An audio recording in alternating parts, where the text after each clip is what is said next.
Hi! ഒന്നാം ക്ലാസ്സിലെ എല്ലാ കുഞ്ഞു കൂട്ടുകാർക്കും ഫിറ്റ് മിസ്റ്റർ ബോക്സിന്റെ പുതിയൊരു ക്ലാസ്സിലേക്ക് സ്വാഗതം. ഇന്ന് നമ്മൾ മലയാളം പാഠപുസ്തകത്തിലെ ഒന്നാം ക്ലാസ്സിലെ മലയാളം പാഠപുസ്തകത്തിലെ ഒന്നാമത്തെ പാഠമാണ് കേട്ടോ എടുക്കുന്നത്. പാഠത്തിന്റെ പേരെന്താണെന്ന് അറിയാമോ? പറവകൾ പാറി.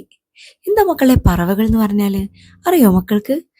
പറവകൾ എന്ന് പറഞ്ഞാല് പക്ഷികള്. പക്ഷികളെ അറിയില്ലേ മക്കൾക്ക്? നമ്മുടെ ചുറ്റിലും നോക്കിയാലും ഒരുപാട് പക്ഷികളുണ്ട് അല്ലേ? എങ്ങനെയുള്ള പക്ഷികളാണ്? എല്ലാ പക്ഷികളും ഒരുപോലെയാണോ കാണാൻ? അല്ലല്ലോ. പല നിറത്തിലും പല വലുപ്പത്തിലും പല ശബ്ദത്തിലും ഒക്കെയുള്ള കിളികളും പക്ഷികളൊക്കെ ഉണ്ട് അല്ലേ? മക്കൾക്ക് ഏതൊക്കെ പക്ഷികളുടെ പേരറിയാ? നമ്മുടെ ഈ ഒരു പാഠപുസ്തകത്തിലേക്ക് നോക്കൂ. ഒരുപാട് പക്ഷികളുടെ ചിത്രങ്ങൾ കാണുന്നുണ്ടല്ലേ? ഏതൊക്കെയാണ്? മയിലുണ്ട്, കാക്കയുണ്ട്, തത്തയുണ്ട്, പ്രാവുണ്ട്. അങ്ങനെ പലതരത്തിലുള്ള പക്ഷികളെ കാണിക്കുന്നുണ്ട് അല്ലേ? എല്ലാ പക്ഷികളും ഒരുപോലെ അല്ല എന്ന് പറഞ്ഞല്ലോ അല്ലേ? പല നിറത്തിലുണ്ട്, പല പല വലുപ്പത്തിലുണ്ട്. വലിയ പക്ഷിയുണ്ട്. ഇപ്പൊ മയില് കണ്ടില്ല, വലിയൊരു പക്ഷിയല്ലേ? എന്നാലോ തത്ത, പ്രാവ് ഇവയൊക്കെ ചെറുതല്ലേ മക്കളെ? അങ്ങനെ പലതരത്തിലുള്ള പക്ഷികളുണ്ട് കേട്ടോ. ഇനി നമുക്ക് ഈ ഒരു കവിത പാടി നോക്കിയാലോ? പറവകളെ കുറിച്ചുള്ള കവിതയാണല്ലേ? എങ്ങനെയാ പാടുന്നത്? പട പട പട പട പറവകൾ പാറി തന തന തന തന തനു തിന താന. പറവകൾ പാറുന്നത് എങ്ങനെയാണ്? പട പട അല്ലേ? ആ ചിറകിട്ടിട്ട് അടിക്കുന്നതിന്റെ ശബ്ദമായിരിക്കും പട പട പറവകൾ പാറി എന്ന് പറയുന്നത്. ഇനി അടുത്തത് നോക്കൂ. കലപില കലപില പറവകൾ പാടി തന. അവിടെ എന്താണ്? നമ്മളോട് പൂരിപ്പിക്കാനാണ് പറഞ്ഞിട്ടുള്ളത് അല്ലേ? 2 വരി പൂരിപ്പിക്കാനായിട്ട് പറഞ്ഞിട്ടുണ്ട്. അവിടെ നമ്മൾ എന്ത് എഴുതി കൊടുക്കേണ്ടത്? തന തന തന തന തനു തീന താന. ഇവിടെ എഴുതിയിട്ട് കണ്ടില്ലേ? അതേപോലെ തന്നെ ഇവിടെ എഴുതി കൊടുക്കുക കേട്ടോ. മക്കളെ, എന്താണ് ഈ കലപില കലപില പറവകൾ പാടിയെന്ന് പറയുന്നത്? കലപില കലപില എന്ന് പറഞ്ഞാൽ എന്താ? പക്ഷികള് ശബ്ദമുണ്ടാക്കുന്നതിനെയാണ് കലപില എന്ന് പറയുന്നത്. നമ്മൾ പല പക്ഷികളെ കണ്ടിട്ടുണ്ട്. എല്ലാ പക്ഷികളുടെ ശബ്ദം ഒരുപോലെയാണോ? ഒരേ ശബ്ദത്തിലാണോ അവ കരയുന്നത്? അല്ല അല്ലേ? കാക്കയുടെ ശബ്ദം വേറെയാണ്, തത്തയുടെ ശബ്ദം വേറെയാണ്, ഇതിൽ കാണിച്ചിട്ടുള്ള മയിലിന്റെ ശബ്ദം വേറെയാണ്, പ്രാവിന്റെ ശബ്ദം വേറെയാണ്. എല്ലാ പക്ഷികളും ഒരുപോലെയല്ല ശബ്ദം ഉണ്ടാക്കുന്നത് അല്ലേ? ഇനി അടുത്തത് നോക്കൂ. പറവകൾ തൂവലുകൾ. എന്താ പറയുന്നത്? പറവകൾ തൂവലുകൾ.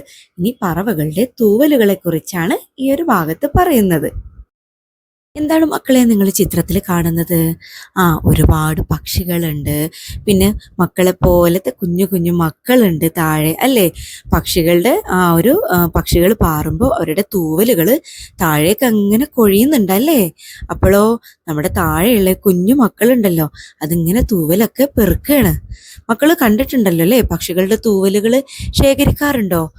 കുഞ്ഞു തൂവലൊക്കെ നല്ല നല്ല ഭംഗിയുള്ള, അതുപോലെ തന്നെ നമ്മളൊക്കെ ചെറുപ്പത്തിൽ മയിലിന്റെ പീലി മയിലിന്റെ തൂവലിനെ നമ്മൾ മയിൽപ്പീലി എന്ന് പറയും അല്ലേ?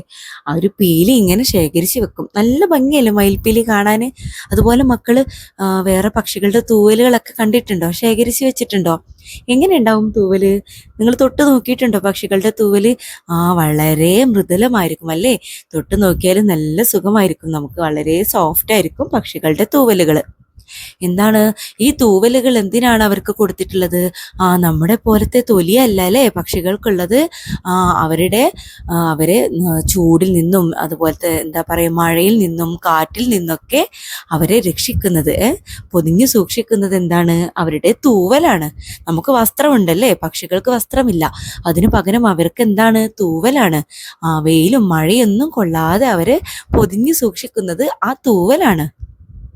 അപ്പോൾ നമ്മുടെ കുഞ്ഞു മക്കൾക്ക് കിട്ടുന്ന തൂവലുകൾ ഇതുപോലെ നിങ്ങൾ മുറ്റത്തൊക്കെ ഇറങ്ങി നോക്കിയാൽ പക്ഷികളുടെ ഒരുപാട് തൂവലൊക്കെ കിട്ടും. അപ്പോൾ അതൊക്കെ ശേഖരിച്ചിട്ട് മക്കൾ എന്ത് ചെയ്യണം? ഒരു കുഞ്ഞു ആൽബം തയ്യാറാക്കണം. ഏതുപോലെയാണെന്ന് അറിയാമോ? ഇതാ ഈ ഒരു ബുക്കിൽ കണ്ടിട്ടില്ലേ? ഇതേപോലെ നിങ്ങൾക്ക് കിട്ടുന്ന തൂവലൊക്കെ ശേഖരിച്ച് അതിൻ്റെ താഴെ ഏത് പക്ഷിയുടെ തൂവലാണോ എന്ന് പേരെഴുതിയിട്ടാണ് കേട്ടോ നിങ്ങൾ ആൽബം തയ്യാറാക്കേണ്ടത്. അപ്പോൾ എല്ലാ മക്കളും ഇതുപോലെ ഒരു കുഞ്ഞ് തൂവൽ ശേഖരണം ആൽബം തയ്യാറാക്കുക. മക്കളെ, ഇനി അടുത്ത പേജ് നോക്കൂ. ഇതിലെന്താ? കുറച്ച് കുട്ടികളെ കാണുന്നുണ്ടല്ലേ? അവരെന്തോ പണിയിലാണല്ലോ കാര്യമായിട്ട്. അവരുടെ കയ്യില്, എല്ലാവരുടെ കയ്യിൽ എന്താണ്? കോഴിമുട്ടയുടെ തോടുണ്ട് അല്ലേ? മുട്ടത്തോടുണ്ട്. അവരത് വെച്ച് എന്തെല്ലാമോ രൂപങ്ങൾ ഉണ്ടാക്കുകയാണ്. കെട്ടി തൂക്കി വെച്ചിട്ടുണ്ട് അല്ലേ? കുറെ എണ്ണത്തിന് കളർ കൊടുത്തിട്ടുണ്ട്. ചിലതിന് കണ്ണും മൂക്കും വായൊക്കെ വരച്ചു കൊടുത്തിട്ടുണ്ട്. പിന്നെ കണ്ടോ, കുറച്ച് കുട്ടികൾ അതാ സാന്താക്ലോസിന് ഉണ്ടാക്കിയിട്ടുണ്ടല്ലേ മുട്ടത്തോട് വെച്ചിട്ട്. അപ്പോൾ മക്കൾ എന്താ ചെയ്യേണ്ടതെന്ന് വെച്ചാൽ ഇതുപോലെ വീട്ടിൽ നിന്ന് നിങ്ങൾക്ക് മുട്ടയുടെ തോട് കിട്ടിയാൽ നിങ്ങൾക്ക് അറിയുന്ന പോലെ ഇതുപോലെയുള്ള രൂപങ്ങളൊക്കെ ഉണ്ടാക്കി നോക്കുക. അതിന് നല്ല ഭംഗിയുള്ള കളറൊക്കെ കൊടുക്കുക കേട്ടോ. അപ്പോൾ ടീച്ചറുടെ കുറച്ച് ഉദാഹരണം കാണിച്ചു തരാം, 1-2 മക്കളും അതുപോലെ ഉണ്ടാക്കി നോക്കാനായിട്ട് ശ്രമിക്കുക. കണ്ടോ, ഇതുപോലെ ചെറിയ എന്താ പറയുക, ചെറിയൊരു പാവ പോലെ ഉണ്ടല്ലേ, മുടിയും തലയും എന്താ പറയുക, ചെറിയൊരു മുടിയിൽ ബണ്ണ് പോലെ ഇട്ട് കൊടുത്തിട്ടുണ്ട്. പിന്നെ കണ്ടോ, തൊപ്പി വെച്ചിട്ടുള്ള ഒരു രൂപം. അപ്പോൾ മക്കൾക്ക് അറിയുന്ന പോലെ മക്കൾ വീട്ടിൽ നിന്ന് ഉണ്ടാക്കി നോക്കുക കേട്ടോ. അപ്പം മക്കളെ, ഇത്രയേ ഉള്ളൂ നമ്മുടെ ഈ ഒരു പാഠഭാഗത്ത് വരുന്ന പ്രവർത്തനങ്ങളും പാഠഭാഗവും ഒക്കെ. മക്കൾക്ക് ഇഷ്ടമായോ ക്ലാസ്?